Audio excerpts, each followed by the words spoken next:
नमस्कार दोस्तों, स्वागत है आपका हमारे YouTube channel target civil services में। तो आज है 10 जून और मध्य प्रदेश के डेली करंट अफेयर में 9 जून और 10 जून से जितने भी करंट अफेयर होंगे उनको कवर करेंगे हम। तो लेक्चर ध्यान से देखिएगा और जिसने भी वीडियो को लाइक नहीं किया है तो लाइक और शेयर जरूर कर दीजिए। अगर आप इस चैनल पर नए हो तो सब्सक्राइब भी कर लीजिए। तो चलिए सबसे पहले डेज देख लेते हैं। तो हमने 1 जून को मनाया था वर्ल्ड मिल्क डे और 5 जून को हमने मनाया था वर्ल्ड इन्वायरमेंट डे यानी विश्व पर्यावरण दिवस मनाया गया था।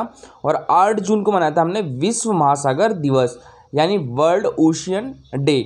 और देखिए 8 ही जून को मनाया जाता है वर्ल्ड ब्रेन ट्यूमर डे यानी विश्व मस्तिष्क ट्यूमर दिवस भी मनाया जाता है 8 जून को ही। ब्रेन ट्यूमर डे मनाने की शुरुआत कब से की गई थी? तो ये 2000 से की गई थी और जर्मन ब्रेन ट्यूमर एसोसिएशन डाइचे हिरन ट्यूमर हिल्प की ओर से इस दिन को मनाने की शुरुआत की गई थी। और ये एक German based non profit organisation है दोस्तों।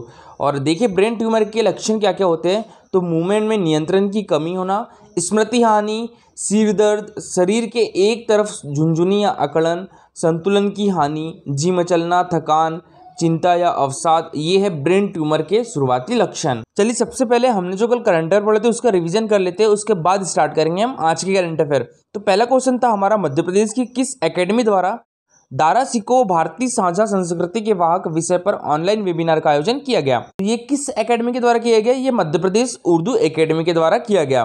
तो इसका आंसर क्या हो जाएगा? Option number B. और देखिए यहाँ बात करें हम मध्य प्रदेश उर्दू एकेडमी की, तो इसका जो मुख्यालय है वो भोपाल में है और इसकी स्थापना 1976 में हुई थी, ठीक है, यानी 1976 में हुई थी। और देखिए बात करें हम यहाँ पर मध्य प्रदेश साहित्य एकेडमी की, तो इसकी स्थापना कब हुई थी? 1954 में हुई थी, ठीक है, 54 में इसकी स्थापना हुई थी। और इसका मुख्यालय कहाँ पर है? तो ये है भोपाल में ही है। बात करें हम यहाँ पर मध्य प्रदेश हिंदी एकेडमी की, तो इसका मुख्यालय भी कहाँ पर है? भोपाल में है। और इसकी जो स्थापना हुई थी 69 में हुई थी, 1969 में हुई थी, ठीक है, 1969 में। अब बात करें हम यहाँ पर मध्य प्रदेश हिंदी एकेडमी की, तो इसका मुख्यालय भी कहाँ पर है? भोपाल में है, ठीक है। और इसकी स्थापना कब हुई थी? तो 1983 में हुई थी, ठीक है। देखिए जितनी भी एकेडमी है उनका मुख्यालय कहाँ पर है? तो ये है भोपाल में। बाकी एकमात्र जो एकेडमी है कालिदास एकेडमी, इसका मुख्यालय कहाँ पर है? ये उज्जैन में है। और कालिदास एकेडमी की स्थापना कब हुई थी? तो 1977 में हुई थी, तो याद रखिएगा। नेक्स्ट क्वेश्चन है हमारा, स्वतंत्र अंतर्राष्ट्रीय संस्था की ओर से मिस्टर मिस अर्थ प्रतियोगिता में किस जिले की कुशाग्र सत्नाकर सीनियर कैटेगरी में फर्स्ट रनर अप रही? तो ये किस जिले की है? ये भोपाल डिस्ट्रिक्ट की है, ठीक है।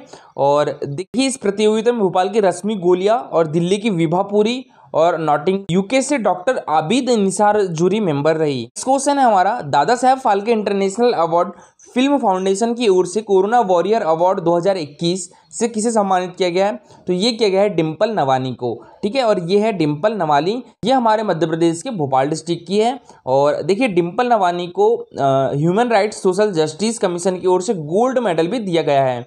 और 24 साल की उम्र में उन्हें सोशल वर्क के लिए हाल ही में अन्य कई अवार्ड से सम्मानित किया जा चुका है। ये अवार्ड इनको सामाजिक कार्य करने के लिए दिया गया है। नेक्स्ट क्वेश्चन है हमारा, आईआईटी इंदौर ने राष्ट्रीय आपदा प्रबंधन संस्थान यानी national institute of disaster management NIDM new Delhi के सहयोग से किस क्षेत्र पर अंतर्राष्ट्रीय सम्मेलन की शुरुआत की है? तो ये किस क्षेत्र में की है? ये जलवायु परिवर्तन में की है, ठीक है, तो याद रखिएगा। अच्छा बात करें हम यहाँ पर NIDM की यानी national institute of disaster management की, तो देखिए इसकी जो स्थापना हुई थी 1995 में हुई थी, ठीक है। और इसका मुख्यालय कहाँ पर है? तो ये न्यू दिल्ली में है। और इसके जो प्रेसिडेंट होते हैं वो हमारे गृह मंत्री होते हैं, केंद्रीय गृह मंत्री होती है। और अभी हमारे केंद्रीय गृह मंत्री कौन है? अमित शाह है। और अभी इसके डायरेक्टर कौन है? तो ये है जनरल मनोज कुमार बिंदल है। बात करें हम यहाँ पर IIT इंदौर की यानी Indian institute of technology Indore की, तो इसकी स्थापना 2009 में हुई थी। और इसके अभी चेयरमैन कौन है? तो दीपक बी पाठक इसके चेयरमैन है। और इसके डायरेक्टर कौन है? तो इसके डायरेक्टर है NK जैन। और हमारे भारत में एकमात्र शहर जहां पर IIT और IIM दोनों इंस्टीट्यूट है वो कौन सा है? तो वो इंदौर है, ठीक है। चलिए अब स्टार्ट करते हैं हम आज के करंट अफेयर। तो आज के करंट अफेयर में पहला क्वेश्चन है हमारा, शिक्षा मंत्रालय द्वारा जारी परफॉर्मेंस ग्रेडिंग इंडेक्स 2019-20 में मध्य प्रदेश कौन सी कैटेगरी में आया है? तो देखिए जो मध्य प्रदेश है वो 6 कैटेगरी में आया है, तो इसका आंसर क्या हो जाएगा? ऑप्शन नंबर डी छठी कैटेगरी में आया है। और देखिए मध्य प्रदेश और छत्तीसगढ़ को छोड़ दे तो जितने भी स्टेट और यूनियन टेरिटरी है वो वर्ष 2018-19 की जो परफॉर्मेंस ग्रेडिंग इंडेक्स थे तो उसमें उन्होंने सभी स्टेट और यूनियन टेरिटरी ने बेहतर प्रदर्शन किया है। मात्र किसने नहीं किया है? छत्तीसगढ़ और मध्य प्रदेश ने नहीं किया है। हमारे जो केंद्रीय शिक्षा मंत्री रमेश पोखरियाल निशंक तो इन्होंने राज्यों और केंद्र शासित प्रदेशों के लिए परफॉर्मेंस ग्रेडिंग इंडेक्स 2019-20 जारी की और इस बार अंडमान और निकोबार द्वीप समूह, चंडीगढ़, पंजाब, तमिलनाडु और केरल का सबसे अच्छा प्रदर्शन रहा है। और इन राज्यों को PGI यानी परफॉर्मेंस ग्रेडिंग इंडेक्स सिस्टम में लेवल 2 यानी ग्रेड 1++ ग्रेडिंग हासिल की है और PGI द्वारा 70 मानकों के आधार पर यह ग्रेड तय किया जाता है। तो देखिए ये PGI का जो 2019-20 का इंडेक्स है इसमें चंडीगढ़, केरल, पंजाब और तमिलनाडु इन्होंने 1++ ग्रेडिंग हासिल की। और देखिए मध्य प्रदेश, असम, बिहार और मिजोरम इन्होंने ग्रेड 4 ग्रेडिंग हासिल की है। देखिए आप इस मैप में देख सकते हो हमारा मध्य प्रदेश जो 2017-18 में जिस रैंक पे था यानी जिस स्थिति पर था आज भी वहीं पर खड़ा है ना। तो देखिए 2017-18 इंडेक्स में भी येलो कलर में था, 2018-19 में भी येलो कलर में और आज 2019-20 में भी येलो कलर में ही है। यानी हमारे मध्य प्रदेश में शिक्षा के क्षेत्र में बहुत कम डेवलपमेंट हुआ। परफॉर्मेंस ग्रेडिंग इंडेक्स PGI को पहली बार 2017-18 में प्रकाशित किया गया था और सरकार ने स्कूली शिक्षा के क्षेत्र में परिवर्तन लाने के लिए 70 मापदंडों वाला परफॉर्मेंस ग्रेडिंग इंडेक्स पेश किया है। 19 राज्यों और केंद्र शासित प्रदेशों ने इंफ्रास्ट्रक्चर एवं सुविधाओं के मामले में 10% या उससे अधिक का सुधार दिखाया है और वहीं अंडमान निकोबार द्वीप समूह और उड़ीसा ने 20% उससे अधिक सुधार दिखाया है और अरुणाचल प्रदेश, मणिपुर, उड़ीसा ने इक्विटी की दिशा में 10% से अधिक सुधार दिखाया है।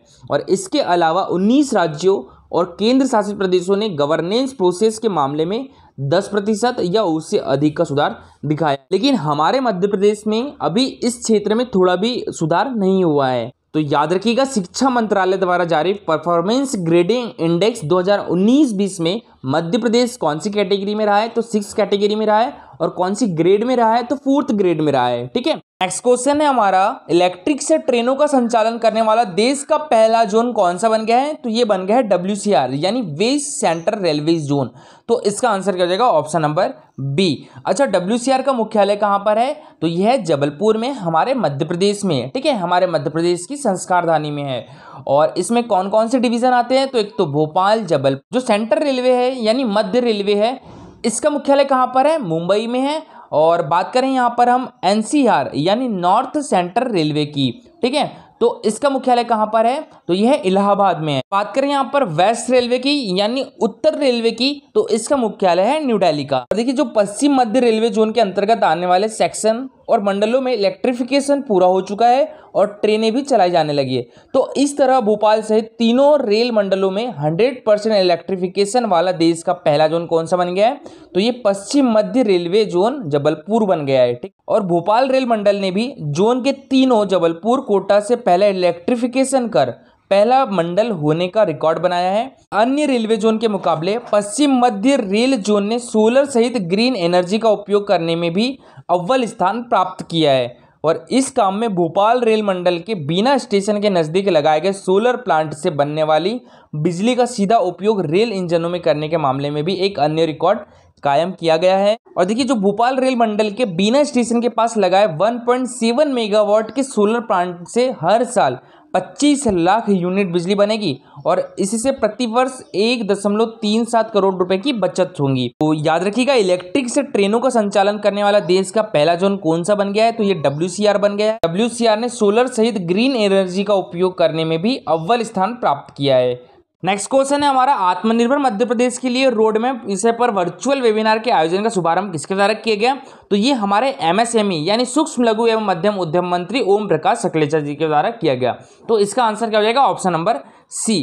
ठीक है, और इनके पास विज्ञान एवं प्रौद्योगिकी विभाग भी है ओम प्रकाश सकलेचा जी के पास। ठीक है, अच्छा हमारे केंद्रीय MSME मंत्री कौन है? तो वो है नितिन गडकरी और नितिन गडकरी जी के पास सड़क एवं परिवहन विभाग भी है। ठीक है, और नरोत्तम मिश्रा यहाँ पर कौन से मंत्री है? तो गृह मंत्री है। और उषा ठाकुर संस्कृति मंत्री, अध्यात्म मंत्री और पर्यटन मंत्री भी है। ठीक है, और विश्वास सारंग शिक्षा चिकित्सा मंत्री है विश्वास सारंग। तो श्री ओम प्रकाश अखिलेचा जी ने एमएसएमई एवं स्टार्टअप फोरम द्वारा आत्मनिर्भर मध्य प्रदेश के लिए रोड मैप विषय पर आयोजित वेबिनार का वर्चुअल शुभारंभ किया और मंत्री श्री सकलेचा ने बताया कि आगामी दिनों में मध्य प्रदेश में फर्नीचर, खिलौना और नमकीन सहित 11 क्लस्टर आकार लेने जा रहे हैं।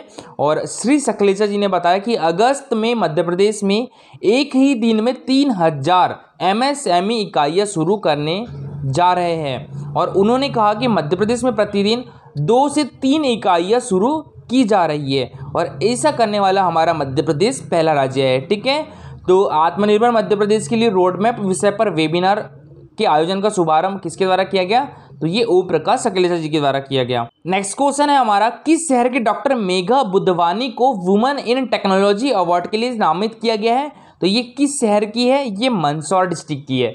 तो इसका आंसर क्या हो जाएगा? Option number C, Mandsaur. तो देखिए, मंदसौर की डॉक्टर मेघा बुधवानी को वुमेन इन टेक्नोलॉजी अवार्ड के लिए नामित किया गया है और वे ऑस्ट्रेलिया के क्वींसलैंड में पैच वैक्सीन पर काम कर रही है और यह जो पैच वैक्सीन है ना, ये 2023 तक तैयार हो जाएगी और इसे से सुई रहित वैक्सीन दी जा सकेगी। इसे सामान्य टेम्परेचर पर भी रखा जा सकता है और मेघा बुधवानी को Commonwealth scientific and industrial research organisation ने इसी रिसर्च के लिए फेलोशिप दी है। और देखिए, बात करें हम यहाँ पर Commonwealth scientific and industrial research organisation की, यानी CSIRO की, तो देखिए इसका जो मुख्यालय है वो कैनबरा में है। कैनबरा ऑस्ट्रेलिया की राजधानी है, यानी ऑस्ट्रेलिया में इसका मुख्यालय है और इसकी जो स्थापना हुई थी वो 1916 में हुई थी। ठीक है, ऑस्ट्रेलिया के क्वींसलैंड यूनिवर्सिटी से पोस्ट डायरेक्टर के लिए स्कॉलरशिप भी मिली है। तो याद रखिएगा, मंदसौर की डॉक्टर मेघा बुधवानी को वुमेन इन टेक्नोलॉजी अवार्ड के लिए नामित किया गया है। ठीक है,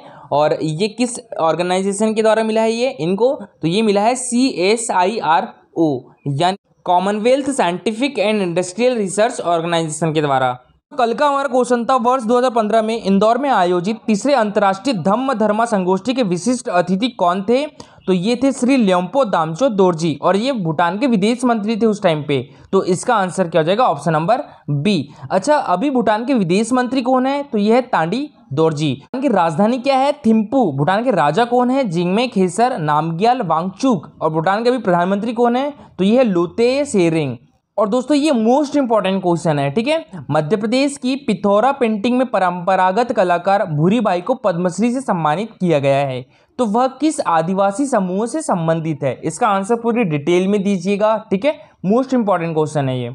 और दोस्तों, अगर आपको हमारे लेक्चर की प्रॉपर नोटिफिकेशन चाहिए तो आप हमारा टेलीग्राम चैनल ज्वाइन कर सकते हो। ये है हमारा टेलीग्राम चैनल, इस पर आपको हमारे वीडियो की प्रॉपर नोटिफिकेशन मिल जाएगी। इसकी लिंक आपको हमारे वीडियो के डिस्क्रिप्शन बॉक्स में मिल जाएगी। और देखिए, टेलीग्राम पर हम डेली क्विजेज भी करवाते हैं, तो आप ज्वाइन कर सकते हो और इंस्टा को भी फॉलो कर सकते हो। दोस्तों, लेक्चर अच्छा लगा हो तो लाइक और शेयर जरूर करिएगा और अगर आप इस चैनल पर नए हो तो सब्सक्राइब भी कर लीजिए। Thank you so much for watching this video.